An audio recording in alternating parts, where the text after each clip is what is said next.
Hello everybody, welcome to WhatCulture Gaming. I'm Scott, joined by Josh.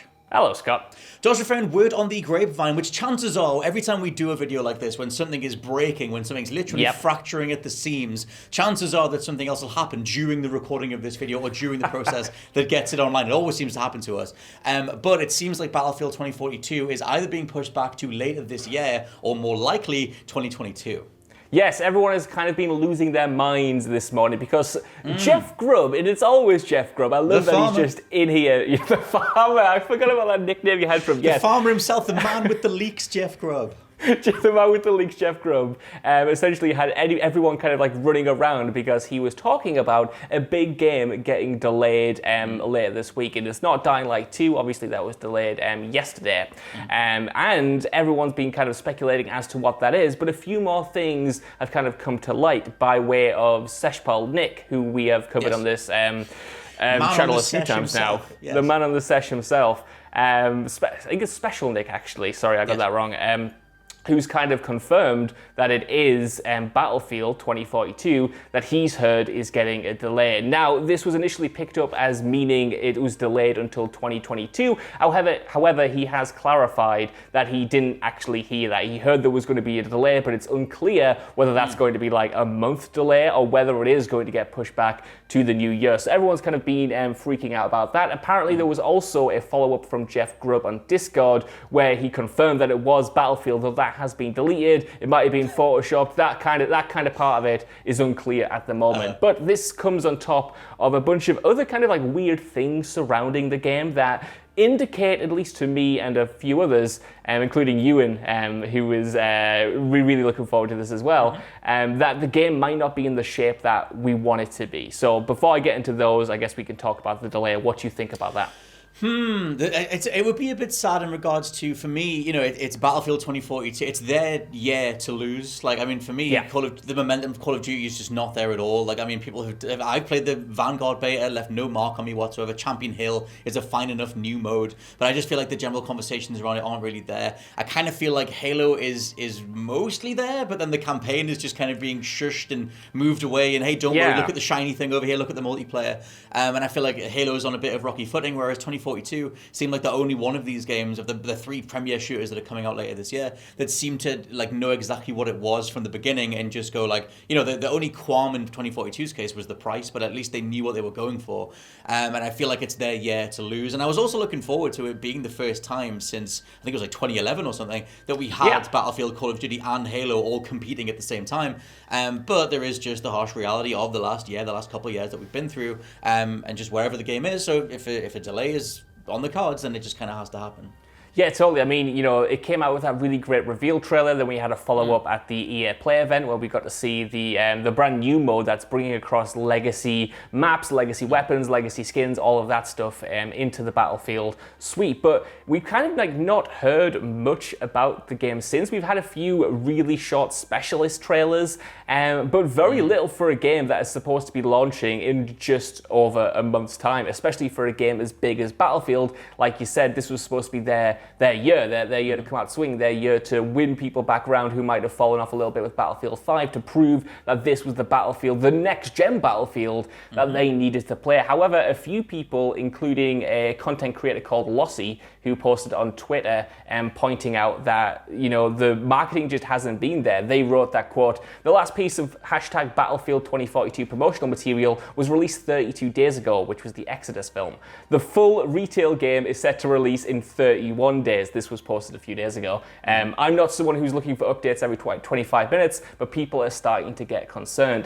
This is kind of paired with something Tom Henderson tweeted out earlier last night, where he pointed out on Twitter that when the game was first announced and we got our first big info dump on the official website, it was teased that months before launch we were going to get a beta. Obviously, we're just about a month away from launch and that beta hasn't materialized. There are some other rumors doing the rounds that it might be coming September 22nd.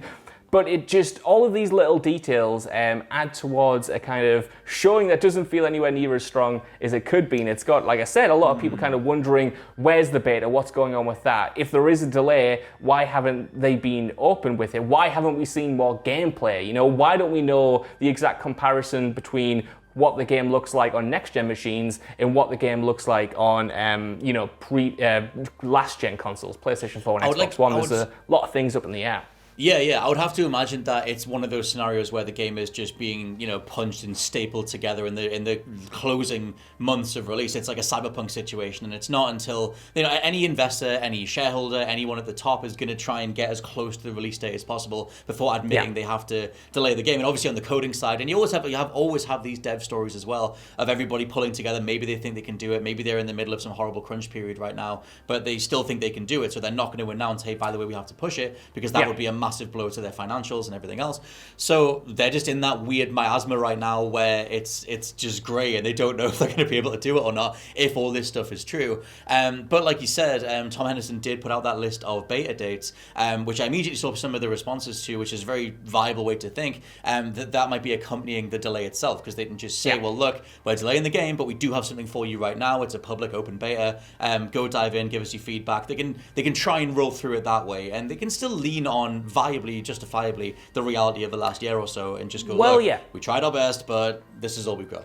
That's kind of the frustrating thing, if there is a frustrating thing about this whole situation, is that, with the year that we've had, with so many other games being delayed either at the start of the year or last minute, like now with Dying Light getting pushed to February, or Horizon getting pushed to February. Like, we understand, as gamers, we're not going to be angry or annoyed that Battlefield needs more time if it can't hit this slot, because every game essentially this year has needed more time. Like, any game that's come out this year without a delay has been a genuine miracle. So it's not the delay itself that's causing the issue. I think it's the lack of communication and lack of openness with EA, with DICE around the game itself, and the kind of them pre-orders are open as well. Because pre-orders are open, people are looking forward to this game dropping next month, and the fact of the matter is they've kind of been quite quiet as to exactly what's going on with the development and how it's coming along, whether that's in the form of trailers or in the form of, even community updates. It feels very lacking in a way that's kind of very classically Battlefield or modern Battlefield, where they haven't been anywhere near as open or communicative as they should be. And that's the part that kind of sucks, that, on the one hand, if there has to be a delay, that's fine and understandable, but it's leaving it to the last minute or leaving the community kind of in the dark in regards to how the game is shaping up.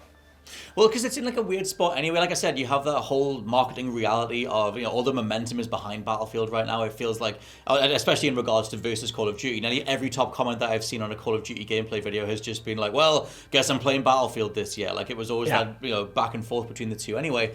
But I guess, where do you come down on where Call of Duty is at and where they are at? Because I feel like with 2042 ditching the campaign, being multiplayer only, obviously they're still charging a premium price point for it and everything. But there is that whole thing where, they, at some point, they must be having those conversations of, okay, how do we hit this window? We think we have a pretty good product to put up against a World War style Call of Duty. We think we can do this. And I imagine that that'll be the driving force behind everything that they're doing right now, even if they do have to keep siphoning modes off. Maybe do it, what was the name of that mode that they put in Battlefield 5, the Battle Royale that came later? Because they fire something, Firewall, Fire Team, whatever it was called. And that thing, obviously didn't go down very well. That mode completely tanks and everything, but there is maybe a way to siphon some stuff off, get some part of the game out, kind of what like Halo's doing, if the rumors are true about that game's campaign being segmented. And I guess that might be a way to roll something out. I just don't see them giving up the 2021 the slot, when everything else is so in their favor right now. But whether that results in a game that's on fire on launch day, I don't know. And I don't. The thing is, the reason I kind of, if they have to push it to 2022, and I want them to do that, is because we've seen what happened with Battlefield 4. Battlefield 4 is one of my favorite shooters, genuinely ever. I played that thing to death. I loved it. I thought it was incredible when it came out. But when it came out, it had plenty of issues because DICE and EA had to launch it on next-gen machines and previous-gen machines alongside PC and stuff. And they really pushed for that release date, and it kind of blew up in their face. They had so many issues with servers, so many bugs, so many glitches. It took them a long time to sort it out. And I'm pretty sure even the executives at EA and DICE at the time kind of held up on their hands and went, look, we're not going to do this again. We've learned our lesson. This sucked. So you definitely don't want them to repeat that with this, which is obviously the first Battlefield they're releasing simultaneously on next gen and last gen. But going back to your question, or I guess your statement about, where Call of Duty is compared to Battlefield, I actually kind of feel like they've not entirely switched places over the past year, but they're kind of getting to that point because, when Battlefield was first announced, like I said, there was so much goodwill behind it. Everyone was like, well, I'm going to play Battlefield this year. This is my first-person shooter. This is my multiplayer game. And everyone was kind of worried about Vanguard. People were saying, another World War II game, a rushed game. We don't want that. But now I kind of feel like the more that we see of Vanguard, even though it's taken a lot to win people over, but the more promising it genuinely does look. I think the gameplay looks pretty strong. I think the last single-player trailer they put out was well received. The fact that they've got, a campaign, zombies, Warzone integration, multiplayer, a lot of modes compared to Battlefield's multiplayer-only offering, I feel like there's direct comparisons there, and I don't think they've entirely leapfrogged each other, but I think, at the start it felt like Battlefield was just going to completely trounce Call of Duty this year, but now I don't think it's that easy of a win. See, for me, it's definitely the Battlefield is just the more well-regarded thing at the minute. I think that it's such a foregone conclusion, or the Call of Duty. It's a World War Call of Duty. You know what you're getting. It's another one of them. And to some people, that is the most satisfying thing that they could get. That's all they want. And adding Modern Warfare's engine to that time period just makes it work in a way that maybe World War II didn't back in 2017, 2018. But I just feel like, and as much as Battlefield is just another futuristic World War style game, or another futuristic war game, at least that did feel quite fresh. The amount of carnage that was in the trailers, the way that you could launch a Humvee at a helicopter or whatever, it felt like they were embracing a sense of just sheer processor-based carnage. Like, look what these systems can do. That I feel like will be a bit of a letdown on top of all the other stuff, on a wider sense of not having big games that show off what the next gen systems can do. So I think it will obviously be disappointing, but if the reality of the reason why it's been delayed is literally just because of COVID stuff, then there's only so much annoyance or whatever that people can have with that anyway. Totally. I mean, I 100% agree with that, definitely. Yeah, I think that, I guess let us know what you think down in the comments below of where Battlefield sits, where Call of Duty sits, and where Halo sits as well, and what your general reactions are if Battlefield 2042 gets pushed back to 2022.